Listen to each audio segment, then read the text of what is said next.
Buen día a todas, a todos.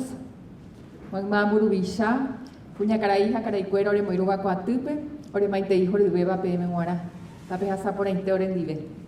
Autoridades presentes, representantes de organismos internacionales, representantes de instituciones públicas del Estado, invitadas, invitados especiales, señoras, señores, reciban nuestro más cordial saludo. Conversatorio sobre políticas públicas de protección social y laboral, organizado por el Programa de las Naciones Unidas para el Desarrollo PNUD, en el marco de la difusión del informe Políticas de Protección Social y Laboral, Evidencias y Desafíos para Paraguay. Los objetivos de esta iniciativa son ofrecer un espacio de análisis y reflexión sobre las políticas de protección social y laboral a partir de los datos disponibles a nivel regional y nacional que promuevan un diálogo constructivo hacia políticas públicas adecuadas a los desafíos actuales.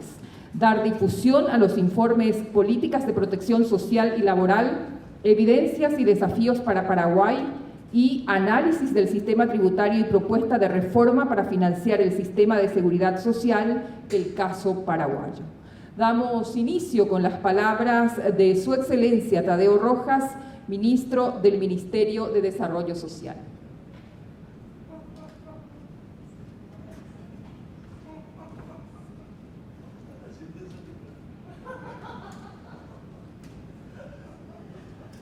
Bueno, muy buenos días. Un gusto para mí realmente estar aquí. El micrófono lo vengo usando hace mucho tiempo, así que no me asusta. Contento por compartir con ustedes esta maravillosa jornada. Quiero permitirme antes darle la más cordial bienvenida a nuestro país, al señor Santiago Levy, una ilustre personalidad que en el ámbito internacional está siempre trabajando en este tema tan importante que hoy nos toma como un gran desafío en nuestro país, que es la protección social y laboral, indudablemente incorporado con otros componentes claves que precisamente estamos llevando adelante con el gobierno de nuestro presidente Santiago Peña, que aprovecho la ocasión, envía un saludo cordial también para todos los presentes. Y decirles que agradezco la invitación a la señora Silvia, una señora a quien tuve la oportunidad de conocerla hace un mes, más o menos, pero desde el primer momento fue como si fuera que hemos construido una amistad hace mucho tiempo. Coincidimos primero en la empatía, segundo en las ganas de trabajar y tercero por un gran compromiso que nosotros tenemos en lo que hace relación a lo que es protección social, inclusión económica, promoción social, elementos claves para nosotros desde el Ministerio de Desarrollo Social. Bien lo decía el presidente de la República, Santiago Peña, nuestro país produce alimentos para 80, 100 millones de personas y es absolutamente inadmisible que haya gente que esté pasando hambre en el Paraguay. Nuestro desafío es eso, teniendo tantas riquezas, energía, agua, recursos naturales, alimentos y además de eso el capital humano que tenemos en nuestro país. Clave para nosotros, entonces más que nada lo que debemos hacer es tomar la responsabilidad, asumir el compromiso y caminar hacia adelante. En ese sentido, apenas asumíamos el Ministerio de Desarrollo Social, aquí está mi viceministro de Políticas Sociales, Carlos París,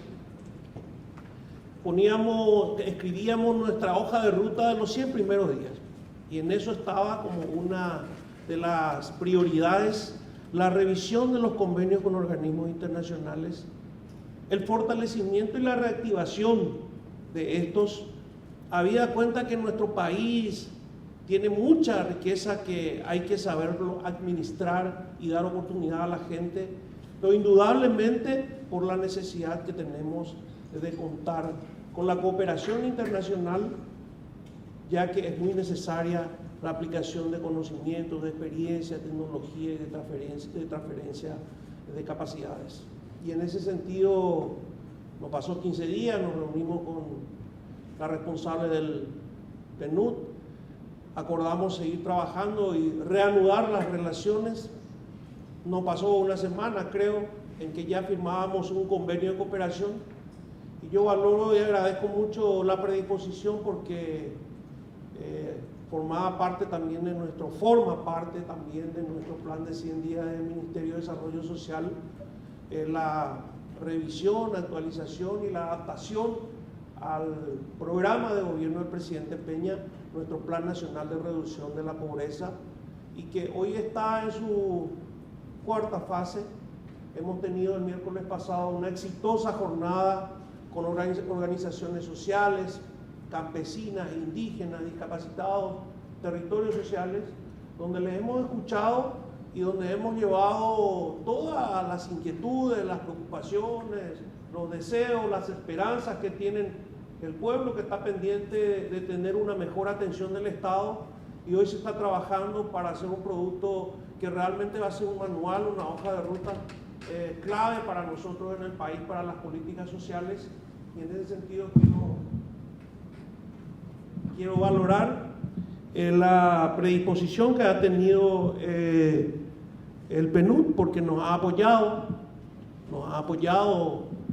incluso financiando parte de los gastos de ese evento, porque hay que reconocer que cuando una administración se inicia siempre hay carencia de recursos.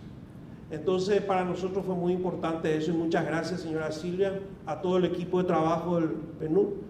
Muy contento de compartir con ustedes esta mañana. Gracias por la invitación, y para mí es un honor haber dado inicio a esto. Muy amable.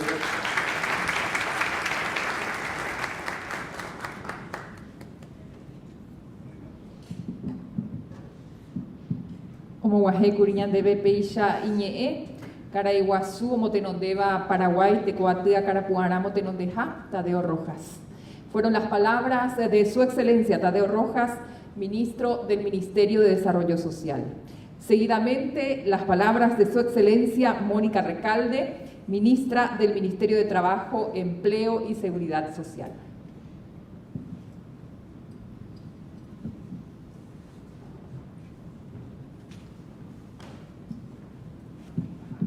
Soy chiquitita.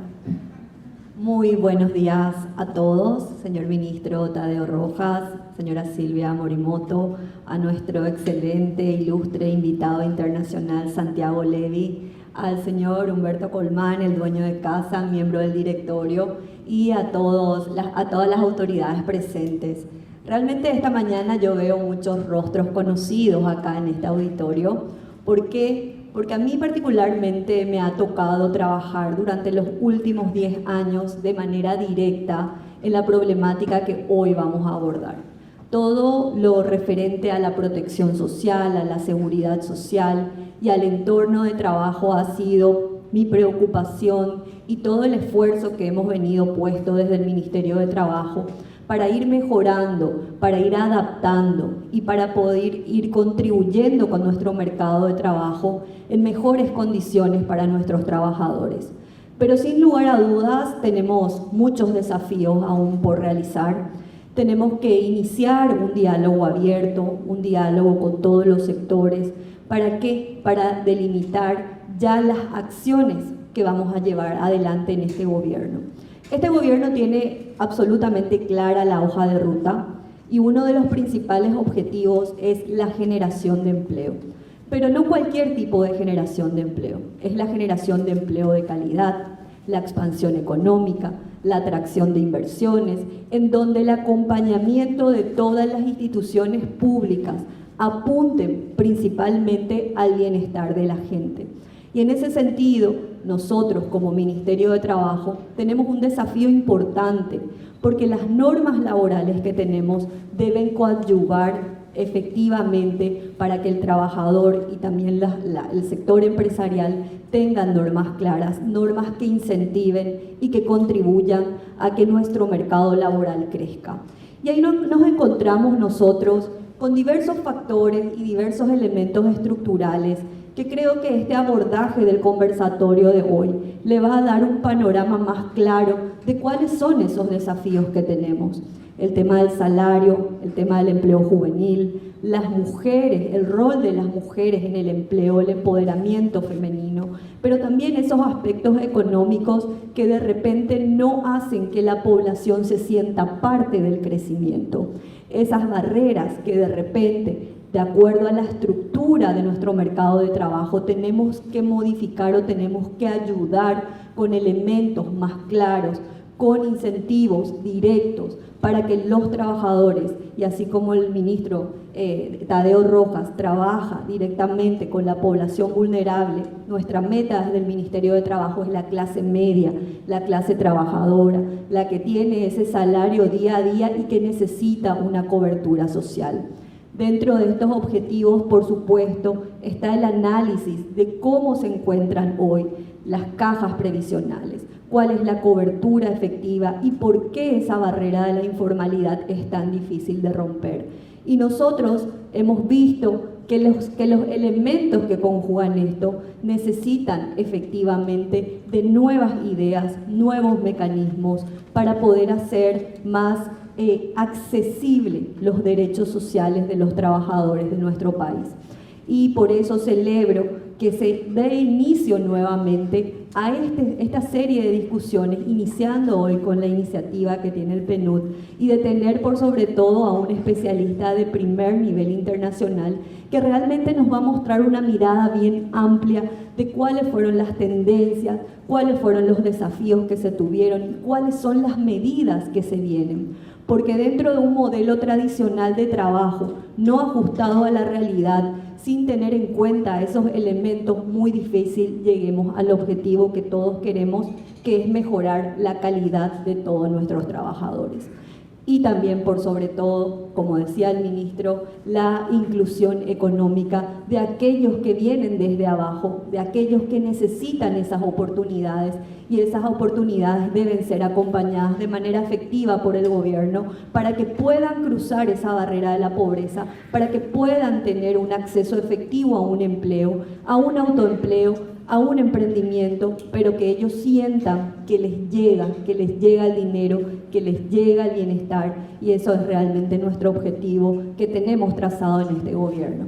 Así que espero que aprovechen, que puedan dialogar con nuestros especialistas y también con nuestros panelistas que realmente conocen de esta problemática, y que estos espacios realmente sirvan como proposición de nuevas ideas, no solamente quedarnos acá, sino que existen materiales y diagnósticos ampliamente debatidos, pero que cuando tenemos que tomar decisiones nadie los usa. Eso no lo vamos a hacer nosotros. Estamos acostumbrados a trabajar con evidencia, estamos acostumbrados también a trabajar con esa experiencia empírica adaptada a nuestra realidad, porque tampoco podemos traer productos enlatados aplicados a nuestro país, que finalmente hacemos inversiones innecesarias y finalmente eso no es ajustado a nuestra realidad. Así que espero que todos aprovechen el día de hoy, que esto empiece a ser nuevamente un espacio de discusión, y que todos juntos, que hace muchos años, mucha gente, como acá está también Cecilia Rodríguez, ¿verdad?, que ha venido acompañando todo lo que es seguridad social, así como Humberto, que también hemos trabajado hace muchísimos años, acá José también, los viceministros, que realmente me pone muy contenta porque se nota que existe un acompañamiento de todos lo que venimos trabajando desde hace mucho tiempo, y que eso es muy importante, no perder eso, continuar juntos, porque el único objetivo que tenemos es la inclusión económica de todos nuestros ciudadanos. Así que muchísimas gracias.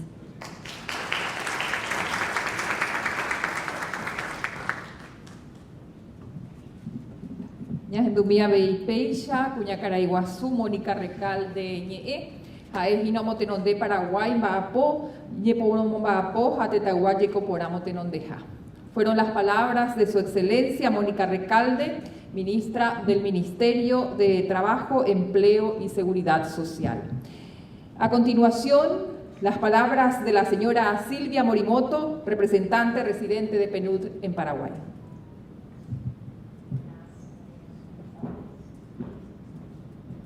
Muy buenos días a todas y todos. Muchísimas gracias, ministro Tadeu Rojas, por la confianza y por estar acá con nosotros. Significa muchísimo para nosotros.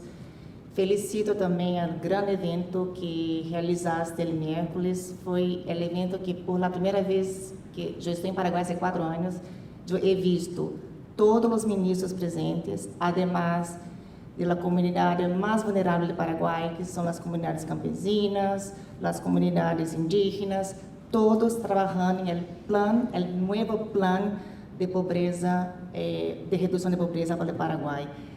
Ou seja, estamos escutando a gente, pensando na gente, e que é como trabalha o PNUD, sempre centrado na gente. Tem que vir de abaixo para arriba, com dados concretos, para podermos realmente ter um plano que funcione. Te felicito muitíssimo.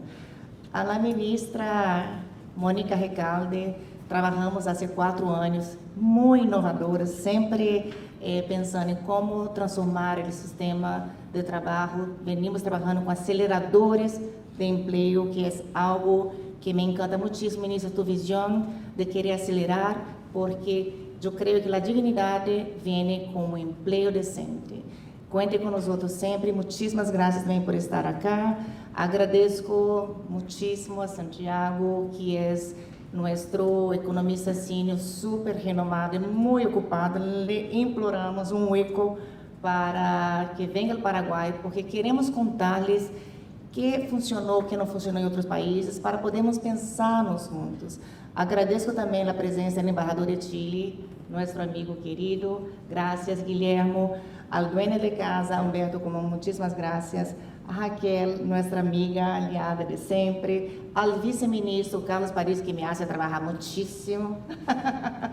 A los colegas da UIP, porque creio que sem o setor privado, sem a academia, acá meu colega da academia, sem o setor privado, sem a academia, não há nenhum governo do mundo que pode só. Então, agradeço muitíssimo a presença de todos vocês, meu amigo José Soler, que também nos abriu a porta do Ministério da Saúde Social, e amigos e amigas, porque se for nombrar todos acá, me sinto com que veio muitas caras amigas e estou muito feliz em tê-los acá. Especialmente agradeço à equipe de PNUD por realizar esse evento tão exitoso. Aí tivemos com o setor privado e foi uma charla muito interessante.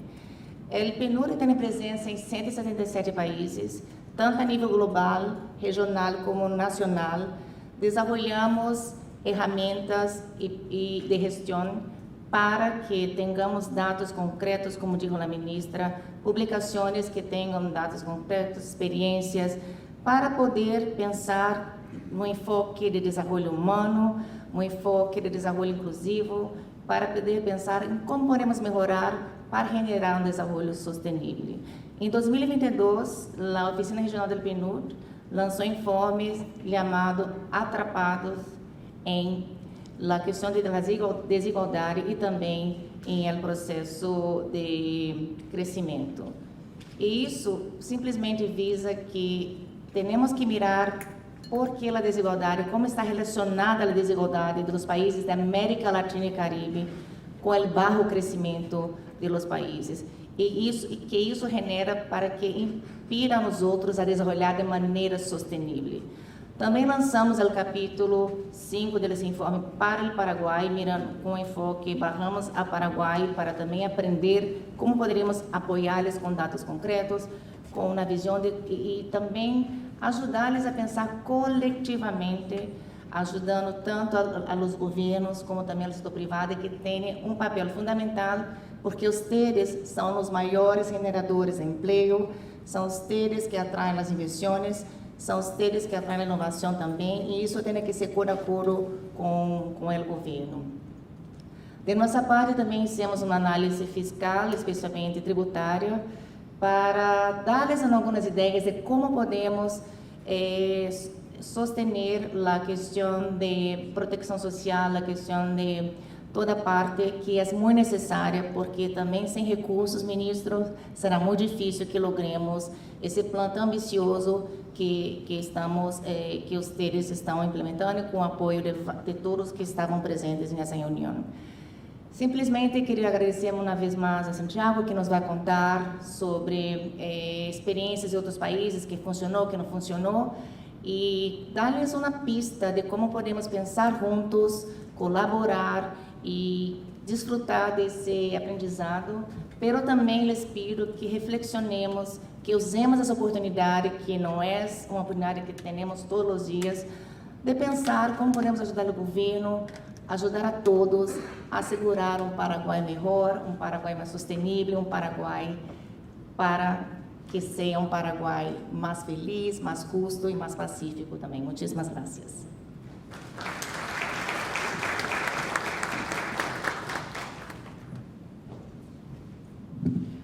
Beisha, ñahendua bei, cuñacarai, catupurete, Silvia Morimoto, ñe'e, jaejina, oiputubo, penud, ñemotenondepe, ñanereta, Paraguay.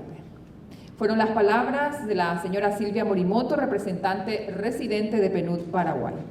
Damos paso seguidamente a la presentación sobre protección social en América Latina a cargo del doctor Santiago Levy.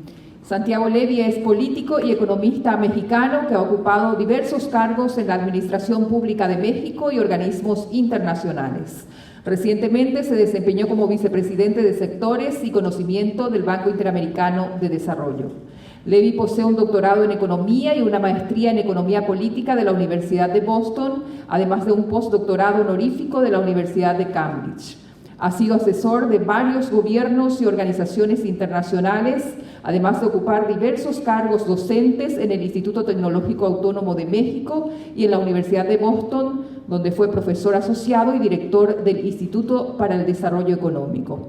Es autor de varias publicaciones que abarcan temas como reducción de la pobreza, competitividad, políticas cambiarias, desequilibrios en las exportaciones, precios, microeconomía y energía. Sus libros publicados recientes son El progreso contra la pobreza, sosteniendo el programa Progresa Oportunidades de México, Brookings Institution Press 2006, Sin herencia de pobreza, Editorial Planeta 2005 con Evelyn Rodríguez, y Ensayos sobre el desarrollo económico y social de México, Fondo de Cultura Económica México 2004. Le damos la bienvenida al doctor Levy.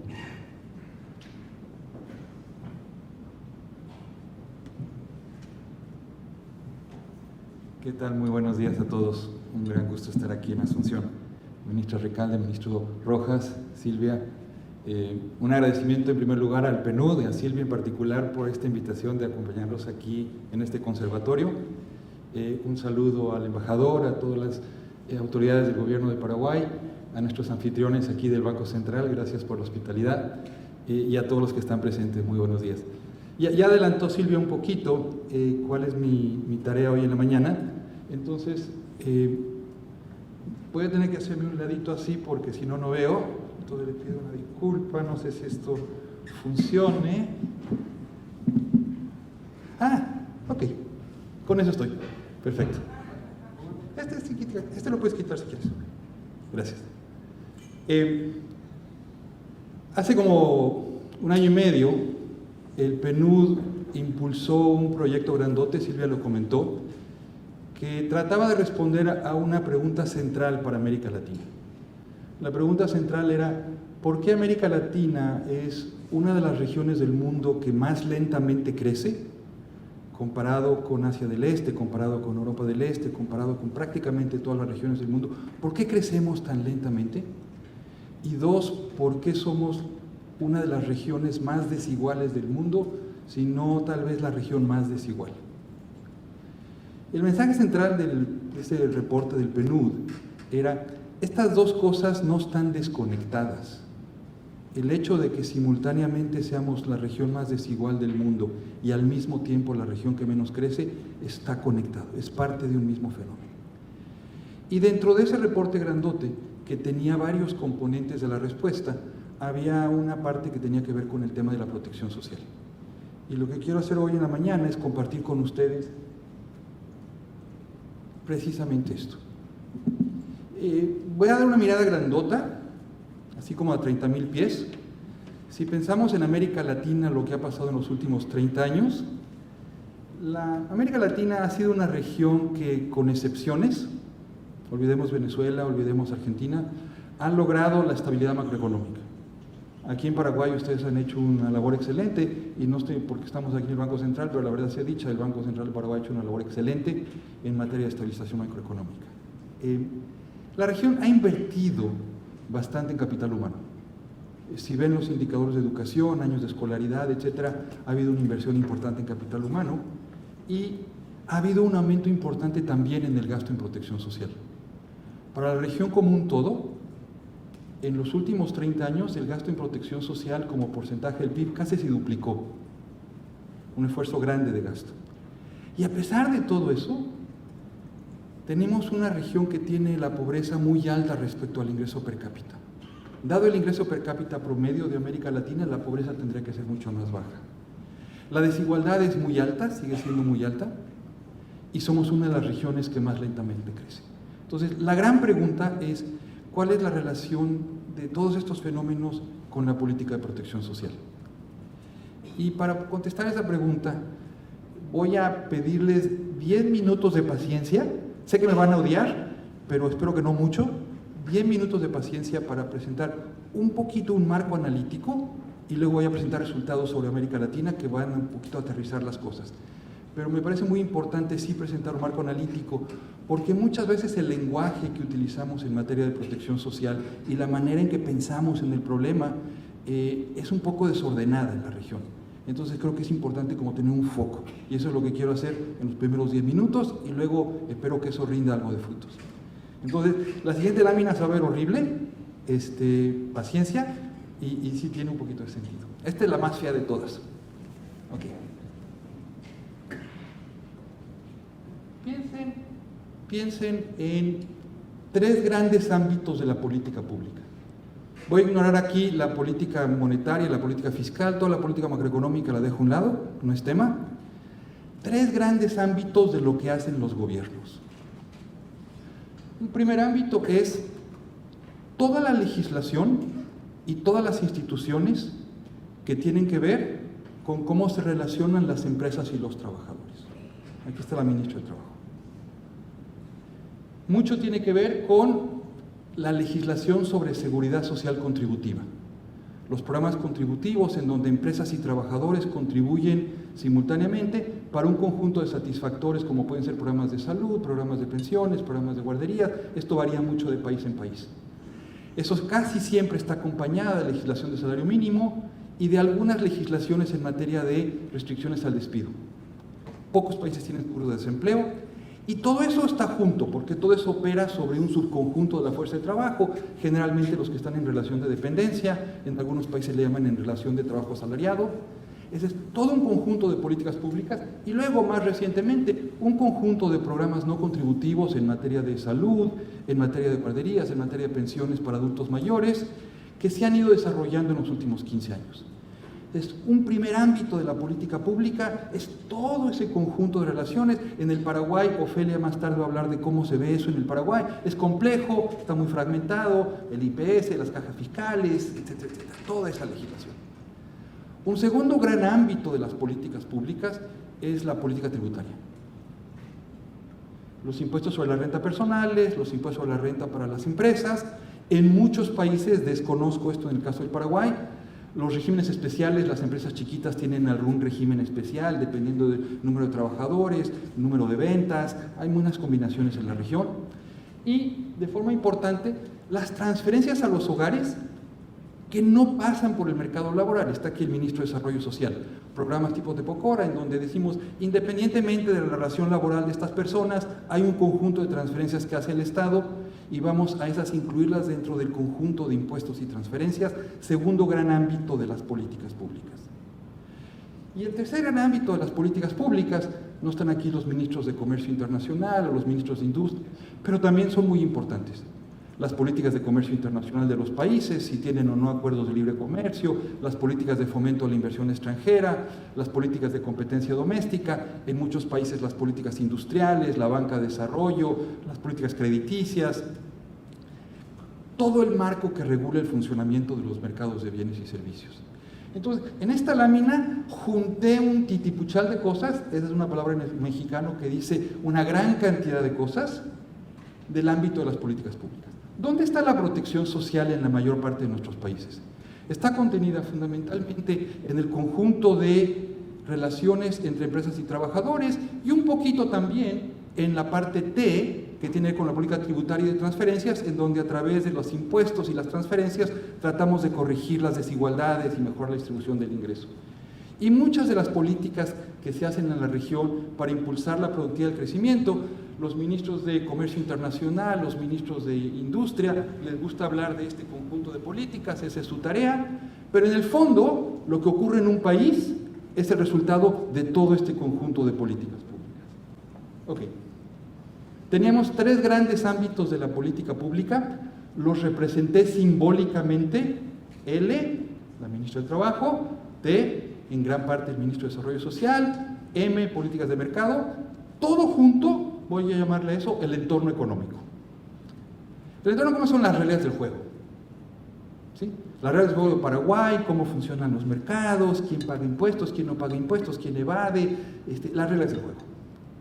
Y supónganse que en Paraguay hay un número de trabajadores, los voy a listar, un número de individuos, en el caso de Paraguay aproximadamente 3 millones de personas que están en edad de trabajar y tienen diversos grados de escolaridad de capital humano. Unos tienen primaria, otros tienen secundaria, otros tienen universidad, pero I.H es los recursos humanos de los países, en el caso de Paraguay. Y K, el número de fábricas, etcétera, no me mucho detalle sobre eso. Hay unas tecnologías en la economía y las empresas, cada empresa decide qué tecnología utiliza y cuántos recursos de la economía tiene cada empresa, cuántos trabajadores y cuánto capital. Y esta definición de aquí suena un poco extraña en una plática sobre protección social y van a decir que Levi, no entiendo muy bien qué estás haciendo, Levi, pero téngame 5 minutos de paciencia porque eso sí va a tener un poquito de lógica. Básicamente lo que dices, la productividad de un país es un promedio ponderado de la productividad de sus empresas. Si las empresas más productivas tienen más recursos, la productividad del país es más alta. Si las empresas más improductivas tienen más recursos, la productividad del país es más baja. Entonces, junto todo eso, y también voy a decir, PS es la protección social que reciben los individuos, quién está cubierto por el IPS, quién está cubierto por una caja fiscal, quién recibe un programa de Tepocora o algún tipo de programa de transferencia, y ya son los ingresos de todas las personas. Estoy volando a 30,000 pies, después voy a bajar a 15,000 pies y luego voy a bajar a 5,000 pies. Ok, esta es la última de esta abstracción. ¿Cómo funcionan nuestras economías? ¿Qué es lo que en el fondo pasa con la actividad económica día tras día? Básicamente hay un conjunto de individuos y factores de la producción, 3 millones de paraguayos, con una gran cantidad de bienes. Hay un conjunto de tecnologías a las cuales tienen acceso las empresas de Paraguay. La pueden importar de una empresa europea, la pueden importar de una empresa brasileña, la pueden desarrollar domésticamente. Hay un conjunto de tecnologías y, muy importante, las reglas del juego. ¿Qué percibe cada quien? Dada la legislación, dadas las instituciones. Y con base en eso se determinan 2 grandes cosas al mismo tiempo. La palabra al mismo tiempo es la palabra más importante de esta oración. Se determina al mismo tiempo cuántas empresas hay, de qué tamaño son y qué tecnologías utilizan, y al mismo tiempo quién tiene acceso a protección social y qué ingreso tiene cada quien. Entonces, quisiéramos entender eso. Si entendiéramos eso totalmente, tendríamos un mapa completo de cómo las reglas del juego de un país determinan qué es lo que pasa en un país. La verdad de las cosas es que los economistas estamos como a 50 años de entender esto muy bien. Si lo pongo en términos médicos, sería ver cómo decodificado la totalidad del DNA. Entenderíamos perfectamente bien cada cromosoma determina si somos gordos, flacos, altos, bajos. Eso no lo entendemos muy bien. Pero sí hemos avanzado mucho en los últimos años en entender cómo las reglas del juego determinan los resultados económicos y sociales de un país. Okay. Voy a bajar a 15,000 pies. Dadas las reglas del juego del país, vamos a bautizar a los trabajadores que tienen acceso a la protección social contributiva las cajas, el IPS, etcétera, los vamos a bautizar como trabajadores formales. Y los trabajadores que están no cubiertos por los sistemas contributivos son los trabajadores informales. No quiere decir que se queden sin nada. Puede haber algún programa de salud, puede haber algún programa de pensiones de adultos mayores. Y las empresas formales, si tienen trabajadores que cumplen con la formalidad, e informales de otra manera. Esa es más importante. Este proceso complejo que describí en la lámina anterior acaba distribuyendo a los trabajadores del Paraguay en 4 grandes cuadrantes. Vean primero las columnas de allá. Acaba distribuyendo primero a los trabajadores entre formales, los que tienen acceso al IPS, etcétera, y los informales, los que quedan fuera. Aprox en el Paraguay, Ofelia va a dar las cifras un poquito más adelante, pero aprox en el Paraguay, en el cuadrante 1 y en el cuadrante 3, que son todos los trabajadores formales, aprox está el 35% de la fuerza de trabajo. Y en la columna derecha, el cuadrante 2 y el cuadrante 4, está el 65% de la fuerza de trabajo. La ministra de Trabajo hace unos minutos decía, queremos entender por qué hay esa división y por qué tenemos a 2/3 de la PEA de un lado y a 1/3 de la PEA del otro lado, cuando quisiéramos tener a toda la PEA de este lado. Esa es la visión desde el punto de vista de la protección social. Pero también hay otra visión que dice, también podemos clasificar a los trabajadores entre pobres y no pobres, y aquí tenemos al ministro de Desarrollo Social. Con alguna línea de pobreza establecida con alguna metodología, podemos decir los que tienen cierto ingreso por arriba de cierto nivel son no pobres, los que tienen ingreso por abajo de cierto nivel son pobres, y para los que están en el cuadrante 3 y 4, queremos un conjunto de programas de transferencias de ingreso, como Te Poco Hora, etcétera, etcétera. Y entonces la protección social, súper importante idea, queda totalmente fragmentada. Los que están en esta columna de acá tienen acceso a un conjunto de programas, los que están en esta columna de acá tienen acceso a otro conjunto de programas, los que están en la fila de abajo tienen acceso a un cierto conjunto de programas, los que están en la fila de arriba tienen a otros, y la protección social se segmentó. ¿Por qué hay gente en el cuadrante 1, 2, 3 y 4? ¿Por qué no están todos en el cuadrante 1? No, las reglas del juego, el entorno. Esta es la idea central. La distribución de los 3 millones de paraguayos que trabajan podría ser totalmente diferente si el entorno, los 3 grandes ámbitos de la política pública, fuese diferente. El gran error que hemos cometido en América Latina en los últimos 30 años es no haberle puesto suficiente atención al hecho de que estas reglas del juego, todo este entorno de políticas públicas, es el responsable de dividir a la población en estos 4 segmentos. Porque si yo estuviera en Vietnam y estuviera dando la misma plática, no tendría eso de allá. Porque las reglas del juego de Vietnam son bien diferentes de las reglas del juego de Paraguay. El entorno económico. Entonces, el siguiente paso es tratar de entender qué hay en estas reglas del juego, y en particular en las que tienen que ver con la protección social y la legislación laboral, qué hay que nos causan esto de aquí, que es lo que no nos gusta. Algunos datos para empezarle a poner de 15,000 pies a 10,000 pies. 3 países diferentes. Los datos de Paraguay los va a dar Ofelia. Primer dato, vean esa matriz que está aquí, que se refiere a la República Dominicana, son datos de 2018-2019.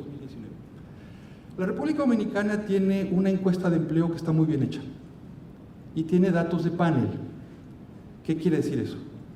Quiere decir que en República Dominicana van a casa de Silvia en enero y le preguntan a Silvia, oye Silvia, ¿tú tienes un empleo formal o informal? Y Silvia dice, no, yo tengo un empleo formal. Y luego regresan a casa de Silvia un año después y le preguntan a Silvia, oye Silvia, ¿y sigues en un empleo formal o ahora cómo estás empleada? Las mismas personas. Lean la fila 1. Las personas en la fila 1 eran las personas que en República Dominicana en enero de 2018 estaban formalmente empleadas. Un año después, las mismas personas les preguntaron, oye, ¿y tú cómo estás empleado? 78.9%, 79% seguía teniendo un empleo formal. Pero 9% que un año antes había tenido un empleo formal, ahora tenía un empleo informal. La misma Silvia. 3% había pasado al desempleo y 8% salió de la fuerza de trabajo. A lo mejor se fue al extranjero, lo que sea. La segunda línea era todos los que estaban informales a principio de 2018. De esos que estaban informales, 12% consiguieron un empleo formal. 74% seguían empleados informalmente, etcétera, etcétera. ¿Qué dice la diagonal principal? Los números en rojo. La diagonal principal dice las personas que un año después mantuvieron el mismo estatus de formal o informal que tenían un año antes. ¿Cómo la interpreto? 20% de los trabajadores dominicanos en un año cambiaron de estatus laboral. Los que eran formales pasaron a ser informales, los que eran informales pasaron a ser formales. Gran fluidez en el mercado laboral. Regreso aquí un segundito. Perdón. ¿Ven esa flechita que puse ahí entre los formales y los informales, entre el cuadrante 1 y 2? Esa flechita lo que dice es que a veces hay paraguayos en la columna de informal y a veces hay paraguayos en la columna de formal y son las mismas personas que están transitando entre empleos formales e informales. Eso es lo que nos dicen los datos de la República Dominicana. Tenemos datos similares para Ecuador, para Colombia, para México. La dinámica del mercado laboral es muy amplia en todos los países. ¿Qué dice esto de acá? Esto de acá dice algo súper importante en materia de pensiones. Los datos primeros eran solamente datos de un año. Los datos de acá abajo utilizan los registros de los IPS de América Latina, en este caso los registros del IPS de Colombia o los registros del IPS de México, y siguen a trabajadores no por un año, sino por un tiempo más largo. Y se preguntan, de todo el tiempo que yo sigo a los trabajadores, ¿cuánto tiempo estuvo en la formalidad? Lo que esto dice es que en promedio, en un periodo de 10 años en el caso de Colombia, y en un periodo de casi 20 años en el caso de México, los trabajadores estuvieron en un empleo formal 42-46% del tiempo, y la otra mitad del tiempo estuvieron fuera de la formalidad. Y aquí dice otra cosa más importante. Dice, los trabajadores de un salario mínimo, primero, el trabajador promedio de América Latina es a veces formal, es a veces informal. Y segunda observación, los de más altos ingresos están más tiempo en la formalidad y los de más bajos ingresos menos tiempo en la formalidad. ¿Qué dice eso de allá? Esos son datos de Ecuador. Eso lo que dice es que siempre cometemos un error cuando pensamos que los informales son siempre pobres. No es cierto. Esa es la distribución de los salarios de los formales en azul y en rojo la distribución de los salarios de los informales. Si los informales todos ganaran menos que los formales, la distribución del rojo tendría que estar todo a la izquierda de la distribución del azul, pero se traslapan. Quiere decir que hay algunos informales que ganan más que formales. Otros datos adicionales interesantes, estos datos seguramente se parecen muchos a los datos de Paraguay. ¿Qué sabemos de las empresas en América Latina? Estos datos son de Perú y estos datos, para comparación, son de Estados Unidos. Primero ven aquí.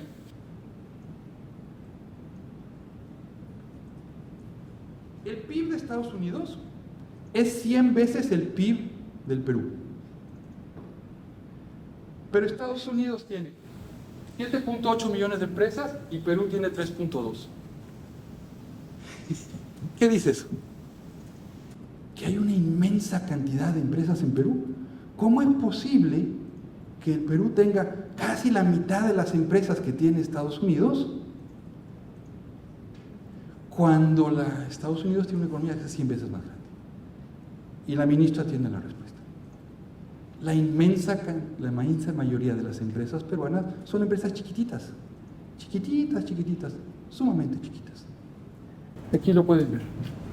La mayor parte de los trabajadores peruanos están en empresas chiquitas compradas por trabajadores americanos. Entonces, simultáneamente con este tránsito entre formalidad e informalidad, tenemos un fenómeno que es el otro lado de la moneda, que es una gran cantidad de empresas chiquitas y muchas empresas de muy baja productividad. Y conecto ahora con el tema de productividad. Recuérdense que la productividad del país es el promedio ponderado de la productividad de todas las empresas. Lo puedo escribir como el promedio ponderado de las empresas formales más el promedio ponderado de las empresas informales. Tenemos mucha evidencia empírica que dice que el promedio de la productividad de las empresas formales y las empresas informales, por lo tanto, mientras más recursos tenemos en el sector informal, menor es la productividad del país.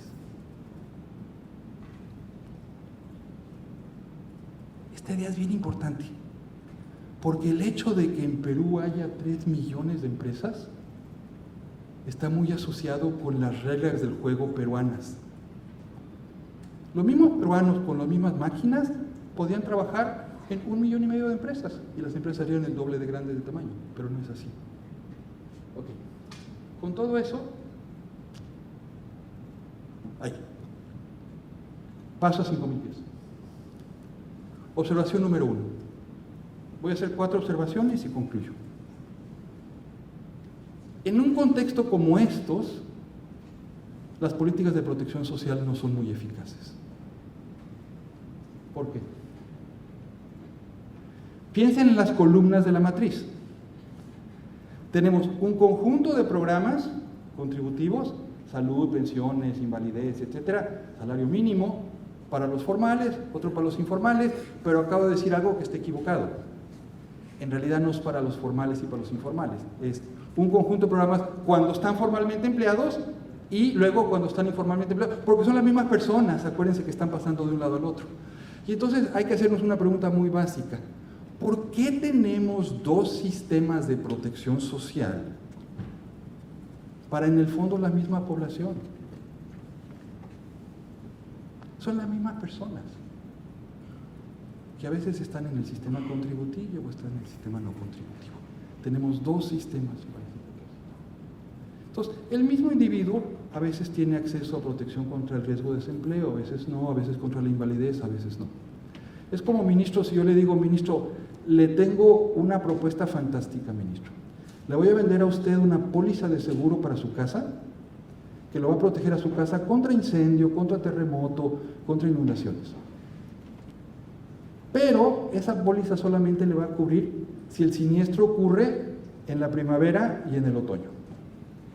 Si el siniestro ocurre en el verano o el invierno, mala tarde. Si cuando usted se enferma está en el lado de los formales, tiene cobertura de salud por parte del IPS, pero si cuando usted se enferma está del otro lado, mala tarde. Ese es el sistema de aseguramiento social que América Latina le ofrece a sus trabajadores y empezamos a entender por qué hay un poco de malestar con todo este sistema de protección social, porque no es muy eficaz.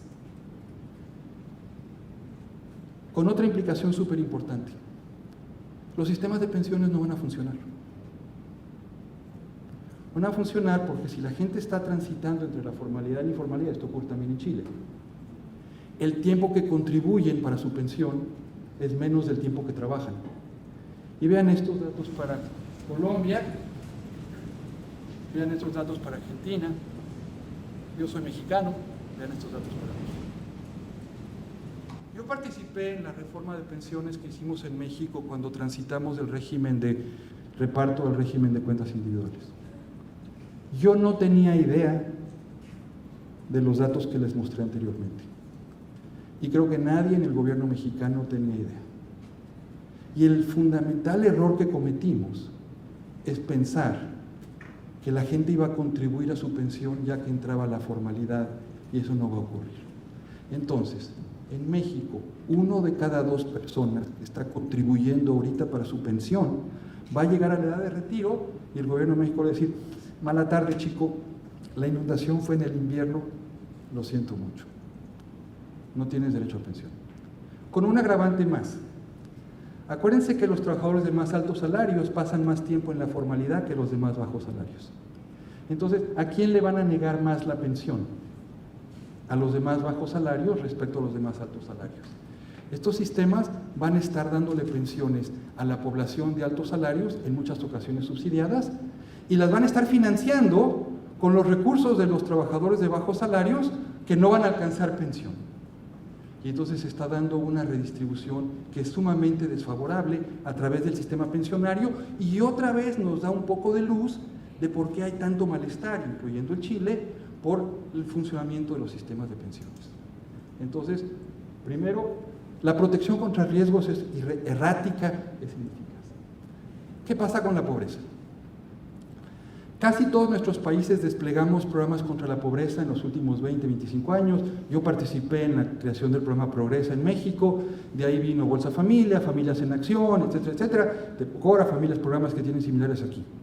Sí hemos aprendido mucho y sabemos que esos programas sí mejoran el capital humano de las familias pobres. Mejoran su escolaridad, baja la mortalidad, aumentan los indicadores de nutrición. Pero también hemos aprendido que en muchas ocasiones atrapan a la gente en la pobreza.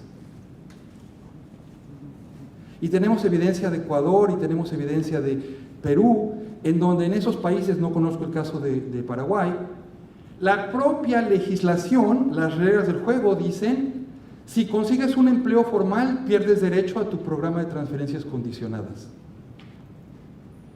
Y entonces, pues lo que voy a hacer es me voy a mantener en la informalidad. Y en muchos países los trabajadores pobres les permiten contribuir a los sistemas contributivos. La ley dice, tú voluntariamente te puedes meter a un sistema contributivo, pero tienes que contribuir sobre la base de un salario mínimo. Y si el salario mínimo es muy alto, contribuir sobre la base de un salario mínimo es básicamente una garantía que los trabajadores pobres van a quedar fuera de la protección social contributiva. Última observación, estos sistemas no son muy buenos para reducir la desigualdad.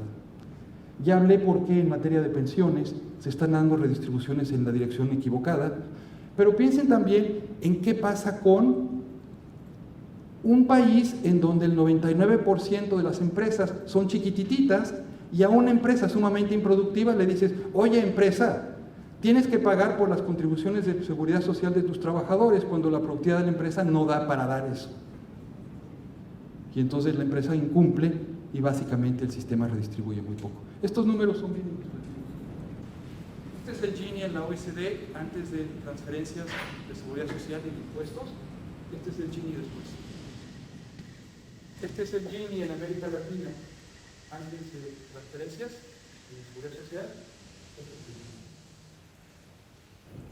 Nuestros sistemas son bastante ineficaces en materia de reducir la desigualdad. Ok, esa es mi primera observación. Tenemos sistemas de protección social que no son eficaces. La segunda observación es que tenemos sistemas de protección social que pueden deprimir un poco la productividad. ¿Y por qué? Suponte que yo voy con Silvia y le digo, oye Silvia, mira, fenomenal, tú tienes un trabajo formal, súper. Vas a contribuir X% de tu trabajo y cuando llegues a los 65 años te vamos a dar una pensión. Pero resulta que Silvia no acumula los 15 o 20 años de cotizaciones que requiere para tener derecho a una pensión. Silvia llega a los 65 años y le dicen, oye Silvia, mala tarde, perdón, no hay pensión. ¿Qué pasó con las contribuciones de Silvia? En realidad fueron un impuesto. Ella pagó para algo y no le dieron nada a cambio. La gravaron. Cuando los sistemas contributivos funcionan mal, operan como un impuesto a la formalidad y generan muchos incentivos para que la gente los evada. La evasión que vemos de los programas de seguridad social es endógena, es una respuesta de empresas y trabajadores a un impuesto que quieren evadir. Y por otro lado, si ahora vamos con los trabajadores y les decimos, oye mira, si tú eres informal, tienes acceso a ciertos servicios de salud que da el Ministerio de Salud. Sé que no son de tan buena calidad como tú quisieras, pero son gratis. Entonces, lo que se le está diciendo a la gente es, si estás en la informalidad, tienes derecho a ciertos subsidios.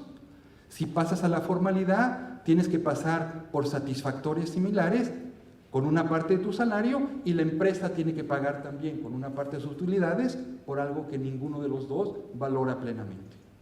Y entonces estamos gravando la formalidad, subsidiando la informalidad, y en muchas ocasiones estamos promoviendo el autoempleo, porque a los autoempleados no se les obliga a cotizar, como creo que es el caso en Paraguay, o se les da un régimen especial siempre y cuando mantengan una escala muy chiquitita, como empresas muy chiquitas. El resultado de todo eso esta es una foto así, como de qué pasa con la asignación de recursos. En realidad, se está subsidiando la informalidad, se está gravando la formalidad, y entendemos por qué hay tanta gente aquí y por qué no hay tanta gente aquí. Pues en el fondo, en gran parte, tiene que ver con aquí hay impuestos y aquí hay subsidios. Y desde el punto de vista de las empresas, lo que le decimos es, si eres chiquita, puedes evadir, o a lo mejor tienes derecho a un régimen especial muy favorable, pero conforme vas creciendo, te vamos a ir grabando más, o bien porque el IPS te va a detectar, porque ya tienes 20 trabajadores, ya es más difícil esconderte que si tienes 3 o 4 trabajadores, o bien porque el régimen fiscal te pone impuestos más altos en función del tamaño de la empresa o de las ventas de las empresas. Entonces, en el fondo, ¿qué es lo que estamos haciendo? Y aquí hay una luz que conecta la observación de somos una región muy desigual, somos una región que crece poco. Observación 3. En este contexto, el crecimiento con inclusión social va a ser muy difícil. En esta arquitectura, en estas reglas del juego, el crecimiento va a ser muy difícil, con inclusión social. ¿Por qué? Ya. ¿Cuál es la visión que hemos tenido un poco del mundo todos en los últimos 30 años, digamos, a partir del consenso de Washington, después de la década perdida? Decíamos, queremos crecer con inclusión social y la estrategia va a tener 2 grandes componentes. Va a haber un conjunto de políticas para estabilizar la economía, para abrir la economía a los mercados internacionales, para subir la productividad, vamos a invertir en educación, todo eso nos va a hacer crecer. Y en paralelo vamos a hacer un conjunto de políticas de protección social. A los programas contributivos le vamos a agregar programas no contributivos, les vamos a agregar programas de transferencias condicionadas, vamos a hacer todo un conjunto de programas, y la suma de estos 2 componentes es lo que nos va a hacer crecer con inclusión social. Con excepción de Venezuela y Argentina, en casi todos los países fuimos muy exitosos en lograr la estabilidad macroeconómica. Chile, Perú, México, casi todos los países fuimos muy exitosos. Pero no fuimos muy exitosos en subir la productividad.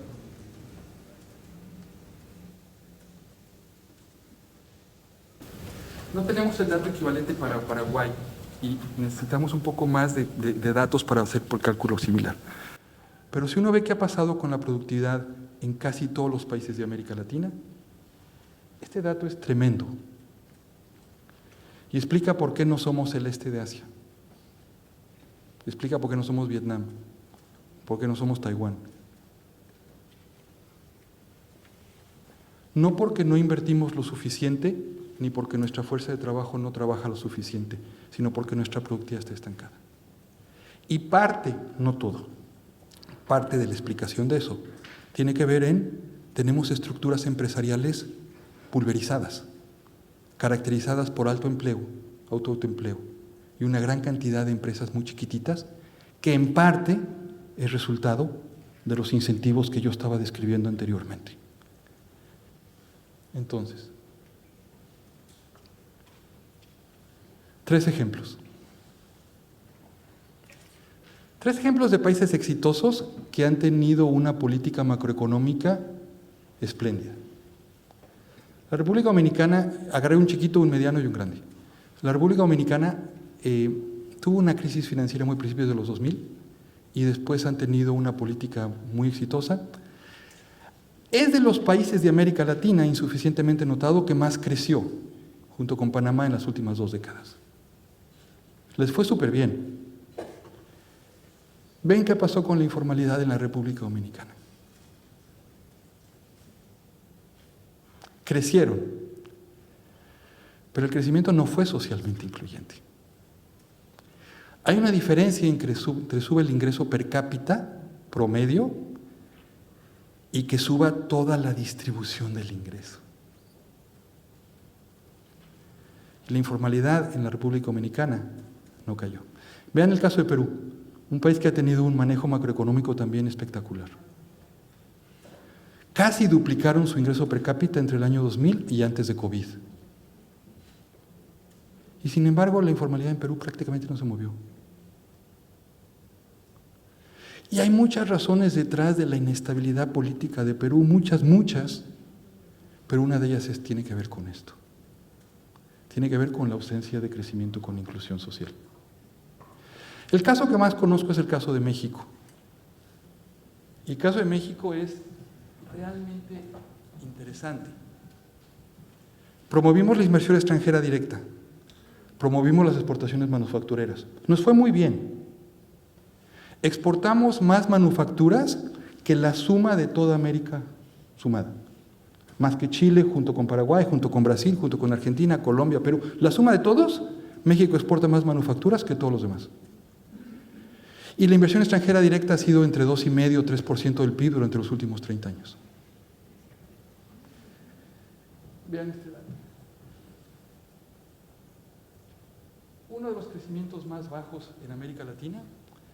La informalidad en México en ese periodo solamente cayó en 3 puntos.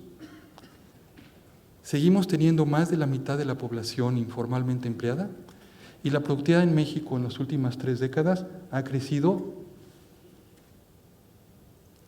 0. Ninguno de estos 3 países con un muy buen manejo macroeconómico, abiertos al comercio internacional y promoviendo la inversión extranjera, logró un crecimiento socialmente incluyente. ¿Por qué? Porque esto que se hizo muy bien, manejamos bien la macro, hicimos reformas de mercado para insertarnos en la economía mundial, promover la inversión extranjera, invertimos un poco en capital humano, promovimos la inversión. Esto lo hicimos muy bien. Esto no lo hicimos muy bien. Casi todos los países dejaron las reglas del juego intactas. La legislación de seguridad social de México es hoy no muy diferente de la de 1943. Ayer comentábamos aquí en esta misma sala que se cumplen por pura casualidad 80 años del Banco Central y 80 años también de la creación del IPS. Yo no estoy muy seguro que la legislación sobre el IPS, la legislación sobre reglas de despido, la legislación sobre el salario mínimo, haya cambiado mucho. Mantuvimos toda esta estructura jurídica institucional y luego, al lado, le agregamos todo este conjunto de programas no contributivos en materia de salud, de adultos mayores, de combate a la pobreza, de características condicionadas. De vez en cuando subíamos el salario mínimo. Colombia es un ejemplo, por ejemplo, donde el salario mínimo corta a la mitad la distribución salarial, que implica que la mitad de los trabajadores no pueden acceder a la formalidad porque tienen ingresos por debajo del salario mínimo, y tratamos de arreglar el problema poniendo más recursos a los programas contributivos o más recursos a los programas contributivos. No nos estábamos dando cuenta de que al tiempo que estábamos haciendo todo eso con las mejores intenciones, y a veces sí con buenos resultados en los indicadores de capital humano, de movilidad, de desnutrición, de escolaridad, pero que al mismo tiempo estábamos sesgando la asignación de recursos en la dirección que no queríamos. Esto no es toda la explicación de por qué la productividad en América Latina se ha estancado en las últimas décadas. Hay otros factores que tienen que ver con los derechos de propiedad, con el financiamiento de los mercados de crédito. La historia es más compleja, pero es una parte importante de la explicación. Y es una parte importante de por qué no hemos logrado crecer con inclusión social en América Latina. Y voy ahora a empezar a subir a 30,000 pies. ¿Cómo conceptualizamos el proceso de desarrollo en América Latina después de la década perdida de los 80s? Esta famosa consenso de Washington, esta visión global. Lo conceptualizamos como dos gran conjuntos de programas, los bancos centrales, los ministerios de Hacienda, los ministerios de Comercio Internacional, los ministerios de Industria, promoviendo la inversión extranjera, promoviendo la productividad, y luego los ministerios de Trabajo, los ministerios de Desarrollo Social, los ministerios de Inclusión Social o de la Mujer, etcétera, etcétera, promoviendo programas para mejorar la protección social. Y no se estaban hablando. La mano izquierda y la mano derecha estaban trabajando en forma separada. Yo me di cuenta de esto a mediados, por ahí de principios de 2005. Yo tuve el privilegio de ser el director del IEPS mexicano y me daba cuenta que esto como que no estaba cuadrando. Y me he dedicado a estudiar en los últimos 15 años cómo esto funciona en América Latina. Y en América Latina hemos acumulado mucha experiencia y hay muchos trabajos analíticos que dicen que en realidad lo que está pasando es que nuestros sistemas de protección social están funcionando de una manera muy contradictoria. Por un lado, sí están dando más salud y más pensiones para la población que lo necesita, qué bueno, pero por otro lado no están contribuyendo a un proceso de inclusión social y a un proceso de aumento de la productividad. Concluyo. Creo que hemos aprendido mucho en los últimos 30 años. Hay una gran literatura en el reporte del PNUD que comentaba Silvia. Se citan muchos trabajos académicos que se han hecho para todos los países de América Latina, casi todos los países. El reporte, por cierto, que se hizo Paraguay es de los primeros reportes de este estilo que se hicieron para el Paraguay. Los datos a veces no son tan ricos como quisiéramos tenerlos, pero hay una gran evidencia, hay mucha evidencia abundante para muchos países que apoya al tipo de aseveraciones que he estado haciendo anteriormente. Y con base en eso, creo que lo que necesitamos es, al pensar en la protección social, tenemos que decir, tiene que cumplir con 3 tareas al mismo tiempo. Y tenemos que ver 3 pistas al mismo tiempo. Queremos que sea más eficaz. No queremos darle al ministro Tadeo un seguro para su casa en la primavera y en el otoño, y no en el invierno y en el verano. Queremos que la protección social sea pareja todo el año, que no dependa de estos tránsitos entre formalidad e informalidad, que la gente tenga protección social toda su vida, desde que entra al mercado laboral, y que todos tengan acceso a una jubilación. Entonces, queremos una protección social más eficaz. 2, queremos una protección social que sea más amigable a la productividad, que no esté empujando hacia el autoempleo, hacia las empresas chiquitas, que esté fomentando la evasión, que sea más amigable al crecimiento y al desarrollo de las empresas y que le dé a las empresas la flexibilidad que requieren para enfrentar el cambio tecnológico, la inteligencia artificial y todos los cambios que se están promoviendo. Nuestra legislación laboral en muchas ocasiones, yo soy mexicano, así es la legislación mexicana, sumamente rígida. Las empresas tienen muchas dificultades en ajustarse a shocks. No tenemos tampoco seguros de desempleo para proteger a los trabajadores contra shocks. Tenemos legislaciones muy anticuadas.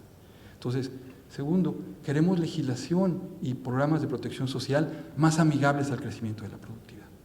Y por último, no hablé de esto por razones de tiempo, pero también queremos una protección social que sea fiscalmente más sostenible. Y esto pasa por los temas de tributarios y pasa por los temas de recaudación, los temas de eficiencia de gasto. Estas observaciones ojalá ayuden a la tarea inmensamente difícil que tiene la ministra Recalde, el ministro Tadeo, el gobierno de Paraguay y en realidad todos los gobiernos de nuestra región.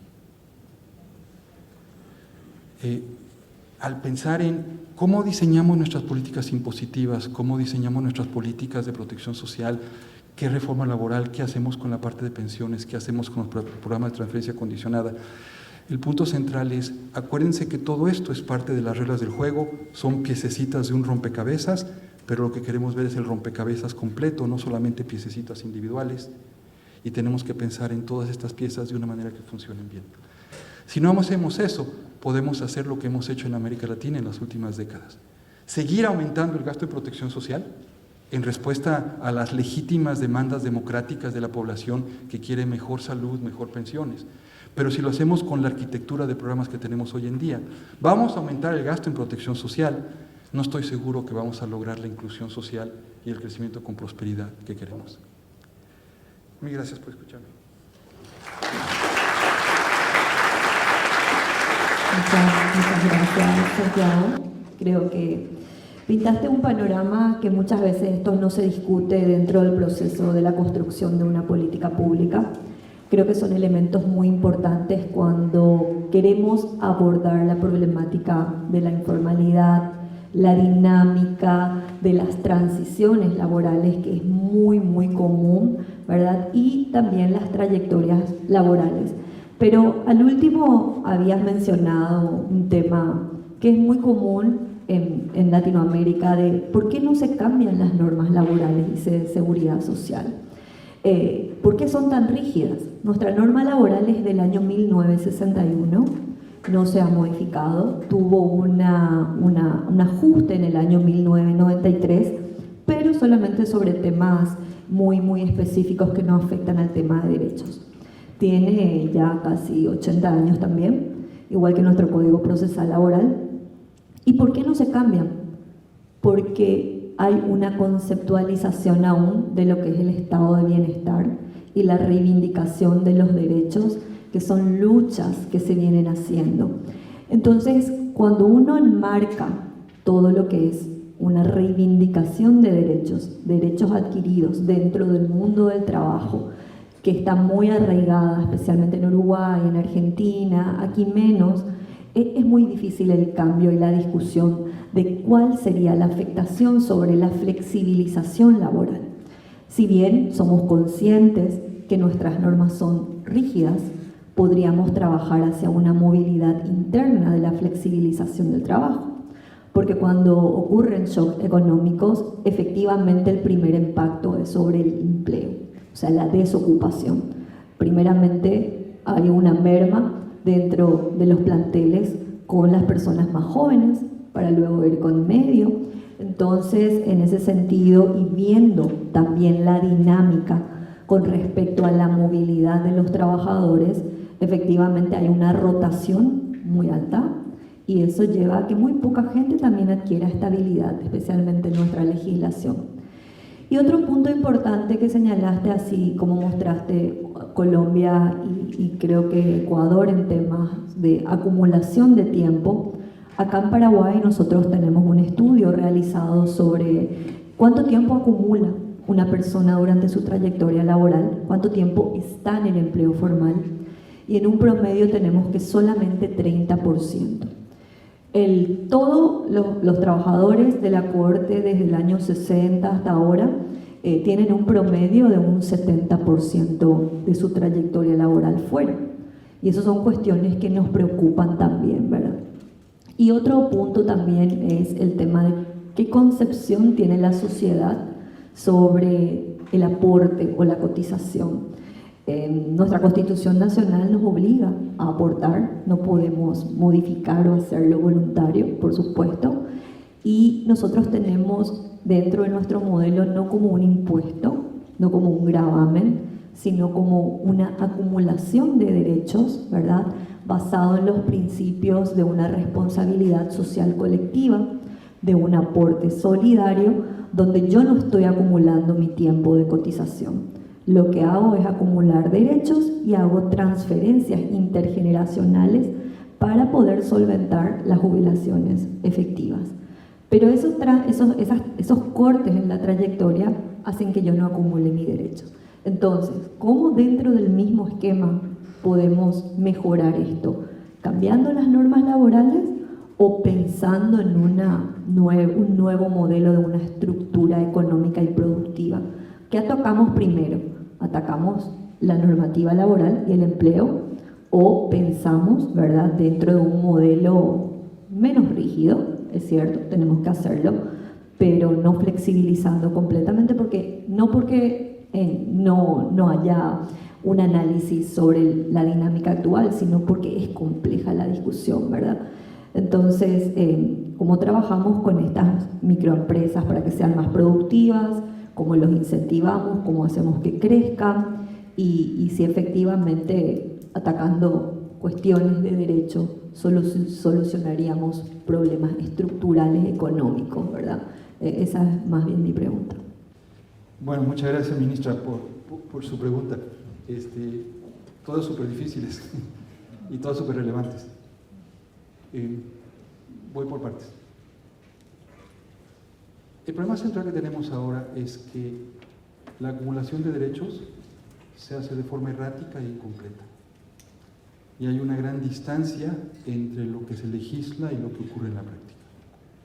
Entonces, lo que quisiéramos es una mecánica que en realidad logre la acumulación de derechos el 100% del tiempo para el 100% de los trabajadores. En el fondo, lo que queremos es que el derecho a la protección social sea un derecho de los paraguayos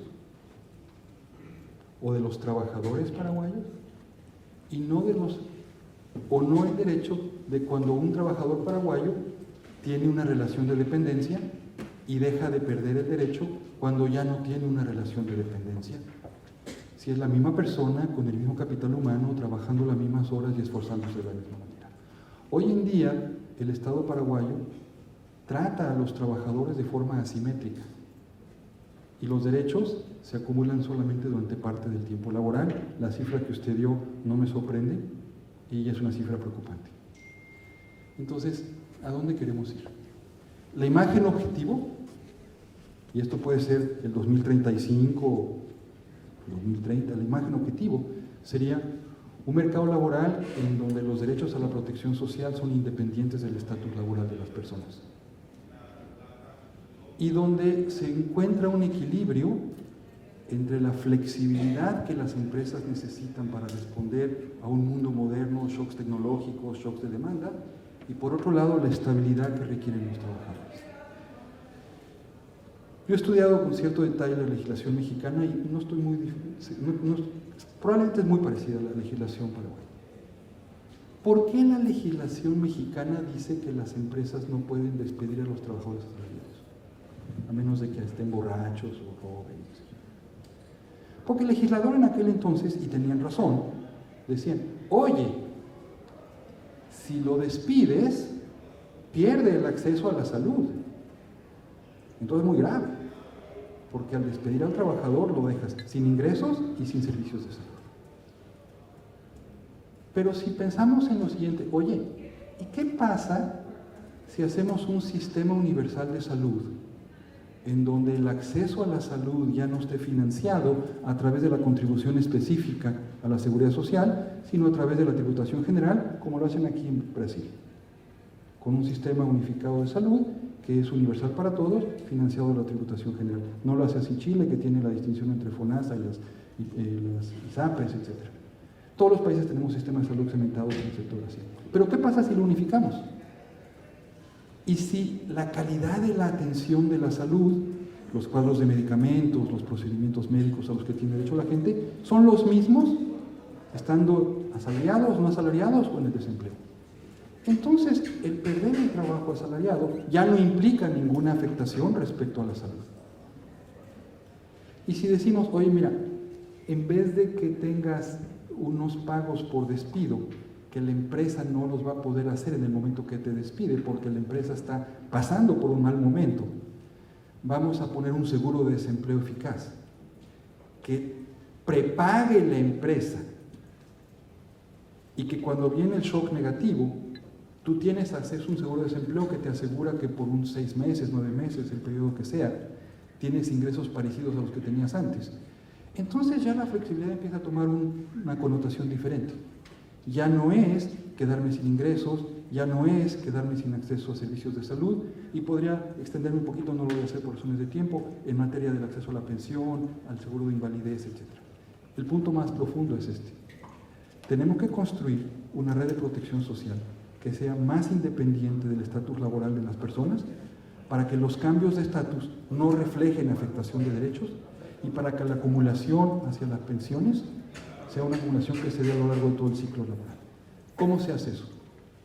Pasito a pasito, gradualmente. ¿Qué se empieza por dónde? Depende del contexto de cada país. Personalmente yo soy de los que piensa que lo más importante es empezar a construir sistemas de salud universal, porque el shock que más les afecta a las familias son los shocks de salud, y cuando hay un shock fuerte en materia de una persona que le da una enfermedad crónico-degenerativa o un tipo de cáncer o algo, empobrece a la familia y tenemos que extender esa protección y empezar a universalizar las protecciones, lo cual implica un esfuerzo fiscal cambiando la composición del financiamiento. Lo que dice la Constitución se puede mantener en sus términos, que haya contribuciones determinadas para ciertos beneficios de protección social, pero no tiene que ser necesariamente la base del salario, ni asociada al empleo. Puede ser el ingreso, puede ser otra base, y puede seguir con la misma contribución. Y si nos hacemos un mapa del Paraguay en el 2035, que tiene lo que queremos, y decimos, mira, idealmente es el tipo de protección social que quisiéramos tener, fiscalmente sostenible, amigable a la productividad y más eficaz. Entonces, ya la pregunta es, ¿cuál es la gradualidad con la que podemos llegar a ese punto? ¿Por dónde conviene empezar? ¿Y cómo vamos construyendo los consensos para alcanzar en eso? Con el punto central de lo que se trata es extender y ampliar derechos, no recortar. Extender y ampliar. Prosiguiendo con el conversatorio sobre políticas públicas de protección social y laboral organizado por el PNUD, damos paso seguidamente a la presentación del informe sobre políticas de protección social y laboral, desafíos y oportunidades para Paraguay, a cargo de Ofelia Valdés, analista de desarrollo inclusivo de PNUD Paraguay. Muchas gracias, Alejandra. Bueno, muchas gracias a todos los que nos acompañan. Vamos a hacer una breve presentación. La idea de este espacio es que puedan recordar principalmente dos cosas que nos dijo Santiago: las reglas del juego y el cuadrante de formalidad, informalidad, pobres, no pobres.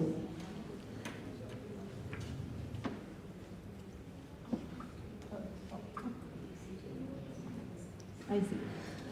Bueno, como ya también les decía Silvia y Santiago, el informe de Paraguay se inspira y se basa en el informe de desarrollo humano que construyó la Oficina Regional del PNUD en el año 2001, que justamente habla de esta trampa de baja productividad y las desigualdades de nuestra región. A partir de este documento, países de la región, más de 11 países de la región, entre ellos Paraguay, deciden elaborar su propio análisis y hacer su informe nacional o su informe sobre cómo están las políticas de protección social en cada uno de estos países. Y hablábamos anteriormente con algunos investigadores que nos acompañan hoy. Entonces, la riqueza de este proceso de investigar no solo países de manera individual, sino también conocer cómo está funcionando la región. Ahí, por supuesto, les invitamos a que puedan leer experiencias de otros lugares. Algunas ya nos contó hoy Santiago. Y bueno, me toca un poquitito comentarles algunos datos importantes y principales del caso Paraguay. El documento que ven a la izquierda, el que tiene el número 36, es el que voy a presentarles, que tiene que ver con el de protección social específicamente.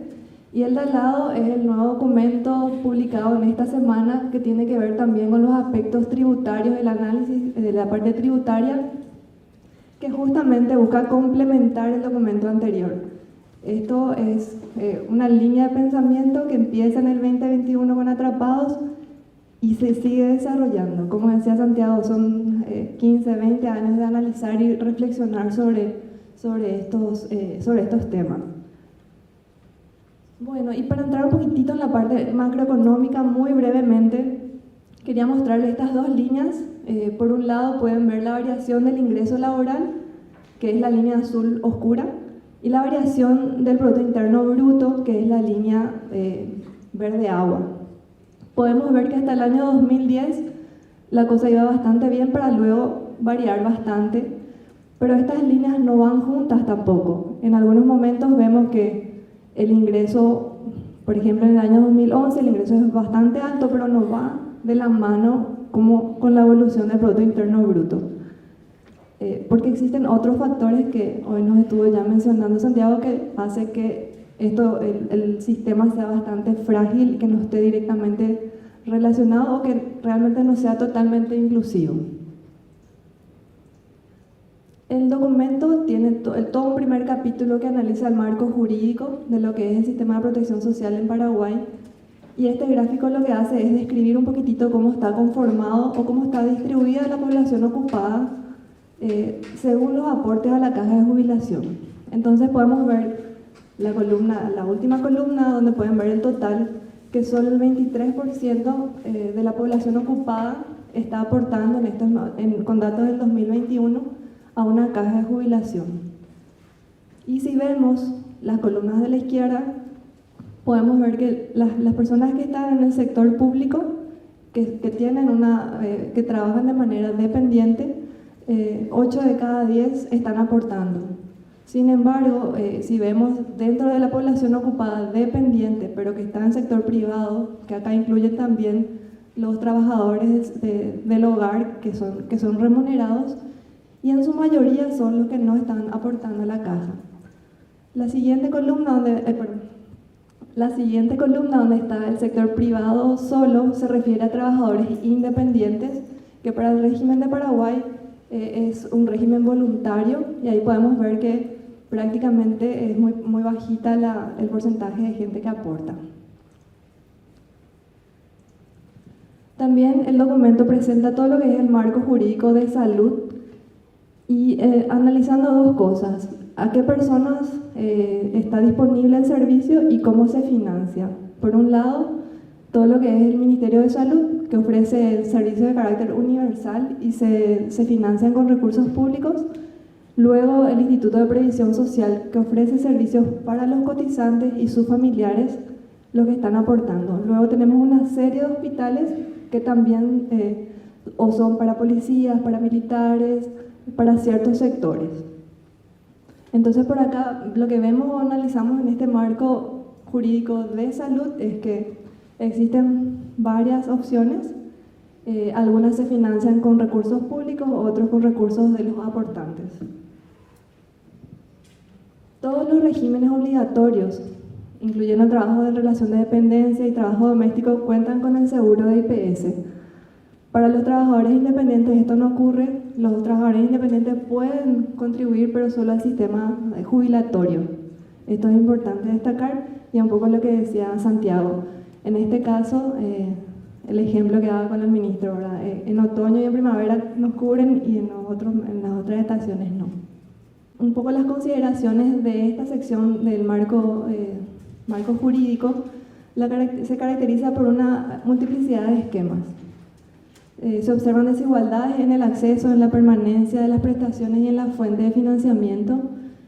Esta característica lo que describe el documento también permite ver por dónde encontrar caminos para allanar. Entonces, piensen un poco, sigan recordando el cuadrante que nos mostraba Santiago, y sobre todo pensar en cuáles son las dificultades o las barreras para el acceso, la permanencia en este tipo de prestaciones.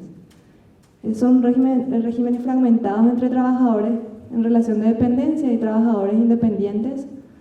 Y lo que también mencionaba la ministra Mónica temprano, las mujeres, los trabajadores rurales y los jóvenes son los que en promedio reciben un salario mínimo menor. Entonces, esto también les afecta o les dificulta ingresar a los sistemas.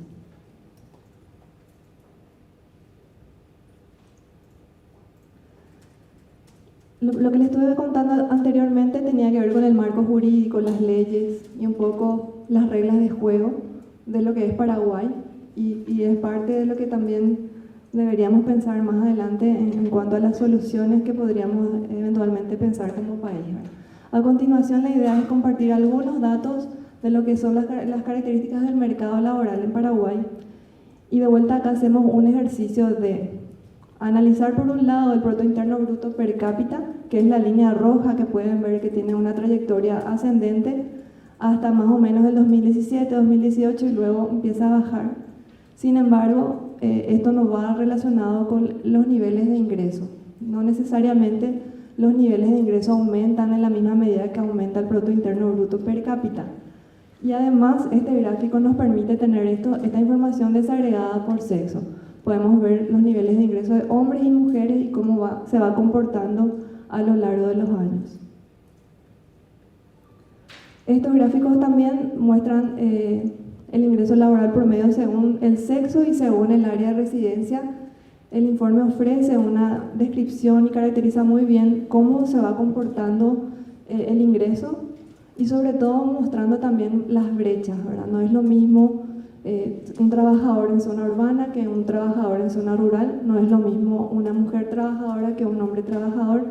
Estos gráficos nos dan esa información y el documento describe en detalle cómo se comporta este mercado.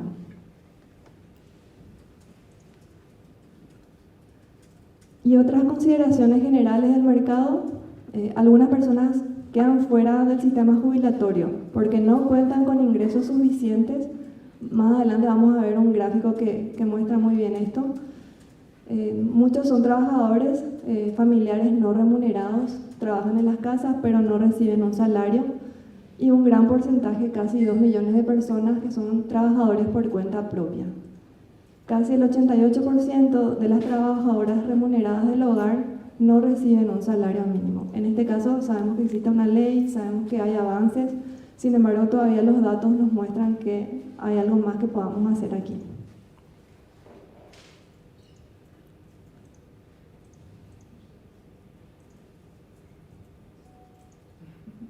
Gracias. Y este es el gráfico que les decía.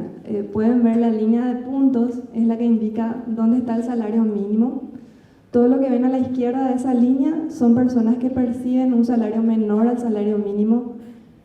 Y pueden ver, la línea celeste es la que indica las personas que están en informalidad y en azul las que están en formalidad. Y ahí les pido que recuerden también lo que nos decía Santiago. No todas las personas que están en informalidad necesariamente son pobres. No están relacionadas, no necesariamente es así. Entonces ahí vamos viendo también cómo se comporta y bueno, los altos niveles de personas que están en informalidad que no reciben, que no alcanzan un salario mínimo. Todas estas personas que están a la izquierda de la línea de puntos no podrían acceder a un sistema de jubilación, aún siendo formales, porque no tienen el nivel mínimo de salario requerido. Este gráfico tiene mucha más, y les animo a que puedan leer el documento porque es muy rico, tiene muchas otras características que uno puede descifrar del gráfico.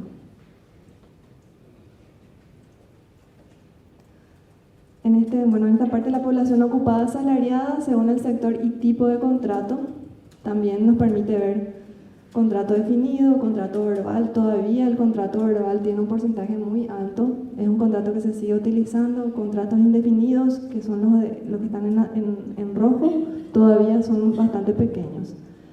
Esto más que nada es para conocer la fotografía de cómo está el mercado laboral.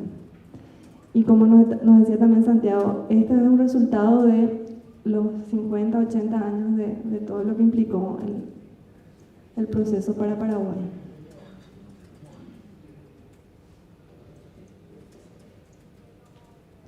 La afiliación a jubilaciones sigue siendo baja.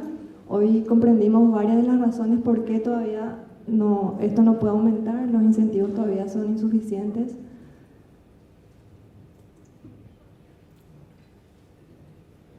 Y este es el cuadro central, ¿verdad? O uno de los gráficos principales es la distribución de la población que aporta, pero según el quintil. Vemos las primeras columnas, 1, 2, 3, 4, 5, los quintiles más bajos son los que menos aportan a la caja de jubilación, son los que probablemente no accedan al salario mínimo, y vemos que a medida que aumentan los quintiles, a medida que las personas tienen mayores niveles de ingreso, también aumentan los niveles de aporte al IPS o a alguna de las cajas fiscales.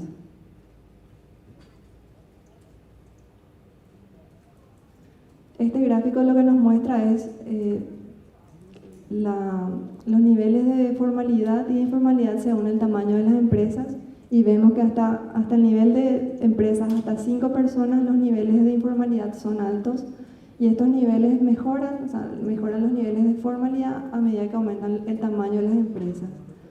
Pero en el caso nuestro, en el caso de Paraguay, el número de empresas que tienen más de 5 es bastante pequeña y tienen muy poca cantidad de personas trabajando en esos sistemas. Entonces, es un poco lo que nos proponía hoy Santiago, de revisar el tamaño de las empresas y cómo eso puede aumentar la productividad y puede permitir eventualmente que las personas estén mejor también o puedan formalizarse.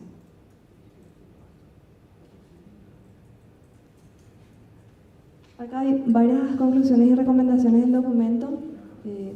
El crecimiento económico es importante, pero se requieren algunos cambios institucionales para que este crecimiento sea inclusivo, las personas puedan insertarse en los mercados laborales.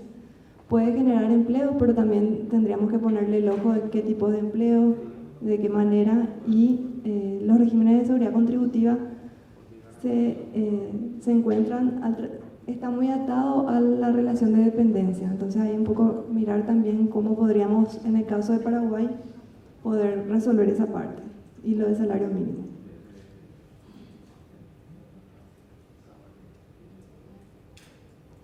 Los ingresos y las trayectorias son inestables, la gente se mueve mucho de la formalidad a la informalidad, el cuadrante que veíamos con Santiago, y eso hace que sea muy frágil su permanencia dentro del sistema de jubilación. La seguridad social contributiva desde sus inicios tuvo dos pilares, jubilación y salud, pero en el caso de los trabajadores independientes muchas veces solamente se queda en el pilar de jubilación y no tienen acceso a la salud, que es lo que mencionaba abajo. Existe una oportunidad, y acá un poco ya las recomendaciones, existe una oportunidad importante para incorporar a la población ocupada no cubierta. El informe nos muestra datos, nos cuenta, nos muestra la foto, pero también nos muestra por dónde tendríamos que ir o por dónde podríamos ir para poder abordar o abarcar a estas personas que hoy no están siendo cubiertas por el sistema de seguridad social. La arquitectura jurídica y financiera de la protección social requiere una mirada integral, y ahí hablábamos justamente de las dos, la contributiva y la no contributiva, la necesidad de poder ver como un todo, no algo de solo un ministerio o solo una institución, sino al contrario, este ejercicio que hoy nos dio Santiago de poder pensar todo desde lo económico, desde el marco legal, desde las reglas de juego de Paraguay y desde la foto que hoy tenemos para proyectar hacia el futuro. Se requiere revisar marco legal, las fuentes de financiamiento que nos permitan ser más eficientes también.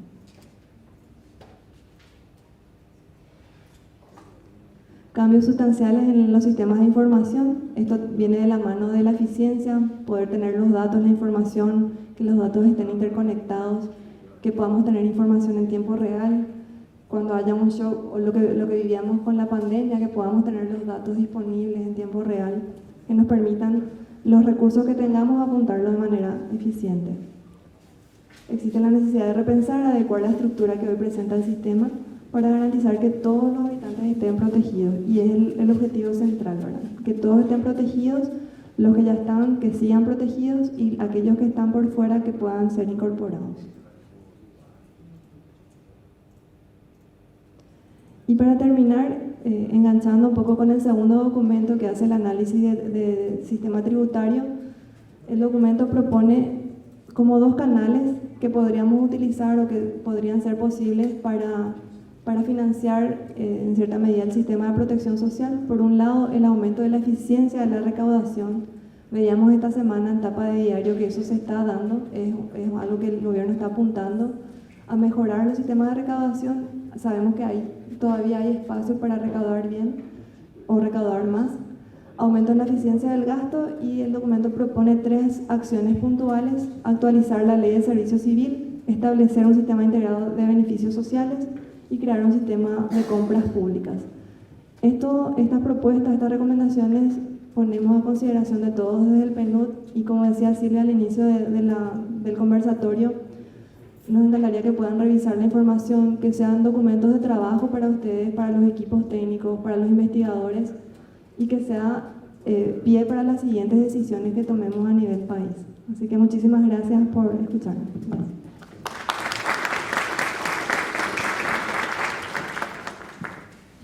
Agradecemos la presentación a Ofelia Valdés y damos inicio a continuación al conversatorio sobre los desafíos y las oportunidades para el Paraguay, que tendrá como panelistas a Carlos París, viceministro de Políticas Sociales del Ministerio de Desarrollo Social, Alejandra Garcete, directora general de la Dirección General de Seguridad Social del Ministerio de Trabajo, Empleo y Seguridad Social, bajo la moderación de Silvia Morimoto, representante residente de PNUD, Paraguay.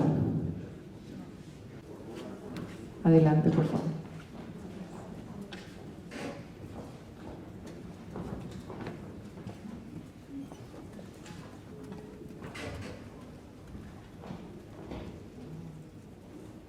Muchísimas gracias.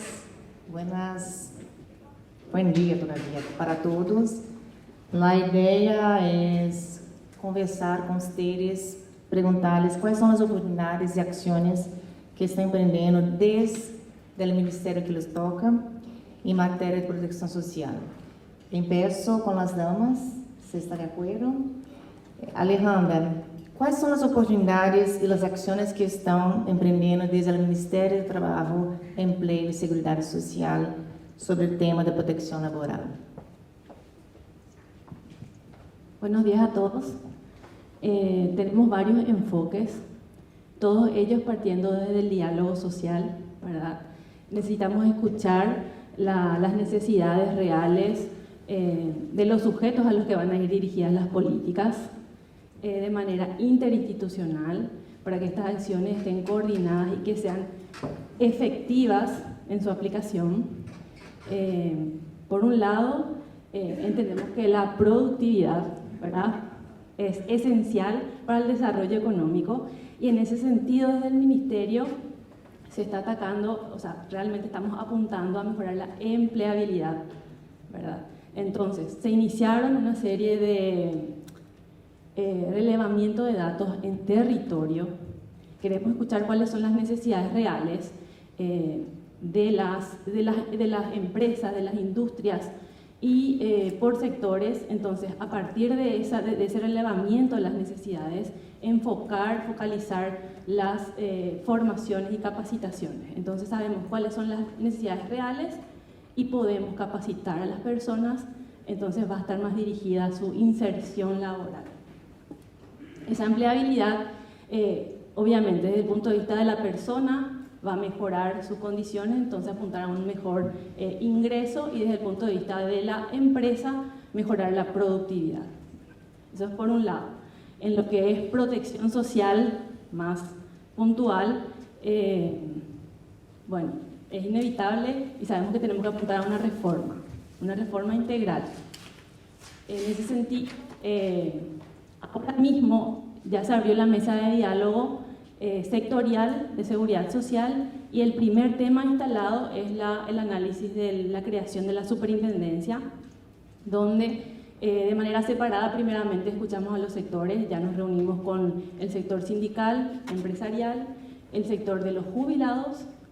Próximamente vamos a reunirnos con el sector de los abogados laboralistas. Queremos relevar las opiniones de todos los sectores, ver cuáles son los puntos en común y cuáles son los puntos donde no hay acuerdo. Entonces, a partir de ahí, construir, ¿verdad?, el proyecto, la propuesta. Siempre aclarando que existe actualmente en el Congreso un proyecto, pero que no es un proyecto oficial del Poder Ejecutivo. O sea, es un proyecto en el Congreso, pero no es del Poder Ejecutivo. Entonces, a partir de ahí, eso les aclaramos y que vamos a construir juntos un nuevo proyecto. Bueno, eso es para iniciar ese tema. Obviamente, todos los sectores quieren ya también directamente atacar lo que es la reforma del sistema, que va a llevar un poquito más de tiempo. La idea es justamente la vinculación de los pilares contributivos y no contributivos.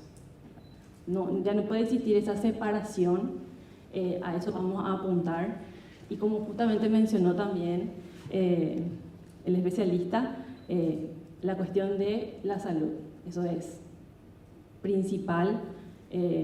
Creo que ninguna política salarial o de seguridad social puede estar separada de la cuestión de la salud, el gasto de bolsillo. O sea, el salario mínimo no puede ser suficiente nunca si está separado de esa política. También mencionar que la política salarial es otro de los temas que van a abordarse dentro de las mesas de diálogo. Pero como les digo, comenzamos por el tema, ¿verdad?, ahora que está bien insertado, que es la superintendencia. Ya estamos avanzando, hay muchos puntos en común, si bien son de los diferentes sectores, hay muchos puntos en común, entonces trabajar por esos puntos que están en desacuerdo, ¿verdad? Y tratar de llegar a un consenso, al mayor consenso posible, ¿verdad? Eso desde ese punto de vista. También, justamente con el Ministerio de Desarrollo Social, hace poco nos estuvimos sentando para analizar, para validar o reformular la política nacional de reducción de pobreza, y en ese punto mencionamos como ministerio esa necesidad de seguir acompañando con los programas de transferencias a estas personas que de repente se insertan al mercado laboral y no soltarle tan rápido, porque muchas veces no superan el periodo de prueba, vuelven a caer, entonces quedan sin ningún ingreso, ¿verdad? Esa fue una observación que tuvimos, y también que debemos vincularlos a las políticas de cuidado. Las políticas de cuidado tanto para lo que es el trabajo y la empleabilidad en la cuestión de formación. Muchas veces, y principalmente las mujeres, no pueden formarse, capacitarse e insertarse en el mercado laboral porque justamente tienen a su cargo o niños o personas mayores o con discapacidad, y no pueden delegar esa tarea para poder capacitarse e insertarse formalmente en el mercado laboral. Eso es en grandes líneas lo que estamos, ¿verdad?, trabajando actualmente. Wow, les felicito por esse grande desafio. Me encanta escutarle que estão dialogando, que estão sendo um processo especialmente a nível municipal, com a gente, porque se desenvolvemos estratégias sem dados, sem falar com a gente, eu creio que não serão estratégias que serão sustentáveis. Tendrão um desafio enorme, mas também les felicito por trabalhar de maneira integrada com o Ministério da Saúde Social, por a mesa de trabalho que vocês formaram, que se pensamos todos juntos, incluindo o setor privado, creio que tendremos uma política muito mais estratégica, uma política que pueda solucionar esse problema estrutural que venimos arrastrando por todo esse tempo. Felicidades, Alejandra, e fuerza. Agora, minha pergunta vai para Carlos Paris, vice-ministro do MDS. Quais são as oportunidades, Carlos, e as ações que estão empreendendo desde o Ministério de Desenvolvimento Social em matéria de proteção social y laboral? Buenos días a todos. Gracias, Silvia, por la invitación, por tenernos aquí. Yo quiero volver a reiterar lo que dijo el ministro de entrada. Nuestro trabajo con el PNUD recién empieza y nosotros estamos muy contentos. Estamos muy contentos porque encontramos un partner con quien vamos a poder desarrollar todo nuestro desafío. Recientemente, en menos de 60 días que tiene este gobierno, el presidente demostró su total interés y proactividad en favor del desarrollo social y de la atención a las personas más vulnerables. Ordenó con un decreto que todo el trabajo social de la Presidencia de la República va a estar dirigido y articulado a través del Ministerio de Desarrollo Social, lo cual para nosotros es muy importante, porque esfuerzos, así como estaba mencionando la colega del Ministerio de Trabajo, se hacen en todos los ministerios. Todos los ministerios tienen algún área que toca el tema social, pero lastimosamente se lo hizo de forma descoordinada de las políticas. Cada uno lo atendió desde su punto de vista, desde su interés, y probablemente lo hicieron de una manera excelente, pero el resultado no se ve en su globalidad porque las sociedades vulnerables siguen estando en esos lugares y no hemos logrado sacar a las personas de la pobreza. Uno de los trabajos más importantes que nosotros tenemos dentro de nuestro Plan Nacional de Reducción de Pobreza, que vos fuiste partícipe hace 2 días de una reunión multitudinaria con todas las organizaciones sociales, nuestro primer trabajo fue trabajar con nuestros colegas de los distintos ministerios que están involucrados dentro del gobierno, dentro de lo social. Allí ya lo revisamos, hemos hecho algunos ajustes. La mayoría de ellos participaron hace 2 días con las organizaciones sociales. Nos vamos a volver a juntar para volver a recibir los inputs que salieron de esta reunión con las organizaciones sociales. Y lo importante de todo este plan nuevo es que tiene trazabilidad. Vamos a poder saber en dónde estamos. Vamos a poder saber hacia dónde estamos apuntando, dónde estamos trancados y qué es lo que necesitamos. Este es un plan que nosotros pretendemos que sea hasta el año 2030, que trascienda este gobierno, con lo cual quiere decir que nuestro trabajo va a tener una profundidad. Este es un plan que también es revisable por todos los actores, por los actores sociales y por los actores gubernamentales. Y la trazabilidad y nuestro trabajo permanente y continuo no para allí, sino también vamos a hacer todo nuestro mejor esfuerzo de poder llegar a las gobernaciones y municipios. Queremos que el trabajo que hacemos, independientemente del Tecoporá, independientemente del Tecojao, los comedores comunitarios, las cosas normales que hace el ministerio, que nuestra política trascienda y que baje realmente a los lugares que se necesitan. Pero eso no lo vamos a lograr solo, necesitamos que todos trabajemos juntos. Todos los ministerios estamos involucrados y estamos compelidos por el propio presidente, pero independientemente de eso, estamos convencidos que esa es la única manera. Hoy nos estuvieron ilustrando experiencias que hubieron en otros países y nosotros no estamos lejos de eso. No hemos aprendido nuestros errores y uno de nuestros errores es el trabajar en compartimientos estancos. Eso queremos romper. Y el compartimiento estanco no solamente interinstitucionalmente al sector público, sino también con nuestros beneficiarios, a quienes tenemos que llegar. Tenemos que llegar a los pueblos indígenas y tenemos que estar con nuestros compañeros, con nuestros compatriotas con menores recursos. No es solamente la transferencia condicionada, eso no es suficiente.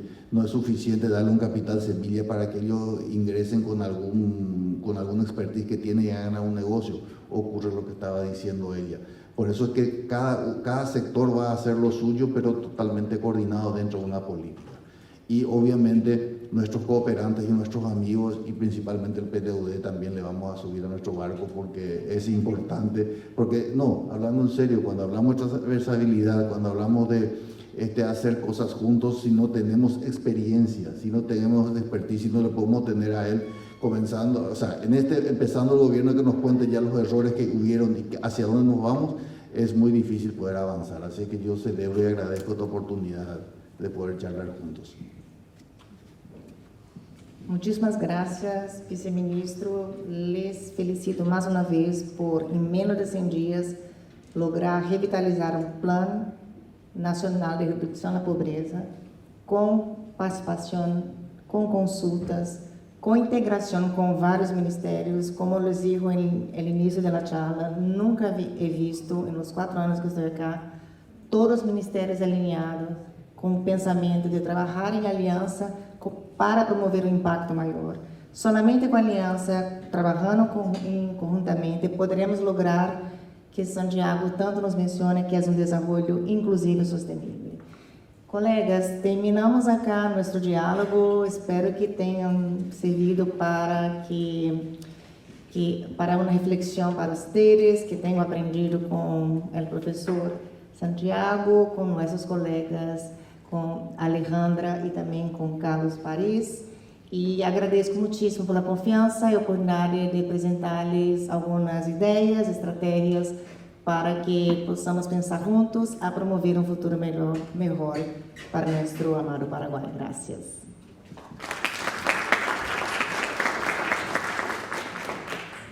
Agradeciendo este importante panel, damos cierre al conversatorio sobre políticas públicas de protección social y laboral organizado por el Programa de las Naciones Unidas para el Desarrollo PNUD en el marco de la difusión del informe Políticas de Protección Social y Laboral, Evidencias y Desafíos para Paraguay. Presentamos a continuación los códigos QR de los informes referidos hoy para que puedan ser descargados por las personas interesadas. Gracias a todas y todos por la presencia, que tengan una buena tarde.